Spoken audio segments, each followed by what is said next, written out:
இவனுங்கெல்லாம் local cricket ஆனவளையா 2010ல south Africa போனா என் தலைவன் என்ன பிச்சுன்னு தெரியாது ஏதும் தெரியாது. மும்பையும் திணறான், ஆர்சிபியும் திணறான். ஃபர்ஸ்ட் மேட்ச் யாரு தெரியுமா? New Zealand team, central district full டீமை கூப்பிட்டு வரான்.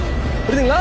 அடிக்கிறான் அங்கேயே முடிச்சுட்டு அடுத்த மேட்ச் யாரு தெரியுமா? வயாபா ஜெயவர்தனே ஸ்ரீலங்கா டீம் கூப்பிட்டு வரான். இதெல்லாம் டோர்னமெண்ட் டீம், CL T20.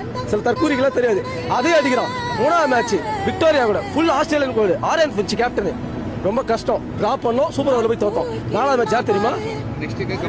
நாலாவது match warriors south Africa team, அவனையும் அடிச்சோம். ஓகேங்களா? ஆனா வாரியர்ஸ் என்ன பண்ண தெரியுமா? ஏமன்ல நான் தான் ஜெயிப்பேன் உண்மையிலே போயிட்டு டஃபான டீம் சவுத் ஆஸ்திரேலியா ஜெயிச்சு திரும்ப வந்து ஃபைனல் நிக்கிறாங்கல்ல. விடுவோமா? நானு ஒரே ஒரு 132 ரன் வச்சு மண்ணக்க வச்சேன். சவுத் ஆப்பிரிக்காவிலே போய் என் தலைவன் அதான் கப்ப தூக்கிட்டு வந்தான். உள்ளூர் கப்பு இல்ல வெளியூர் கப்பு பார்த்தா அன்னைக்கு எழுத ஆரம்பிச்சான் சவுத் ஆப்பிரிக்காக்காரன் ஆஸ்திரேலியாக்காரன். டேய் இவன் பெரிய ஆள் போனதுடா, டேய் இவன் பெரிய ஆளா வருவான்டா. அடுத்த வருஷம் வேர்ல்டு கப்பு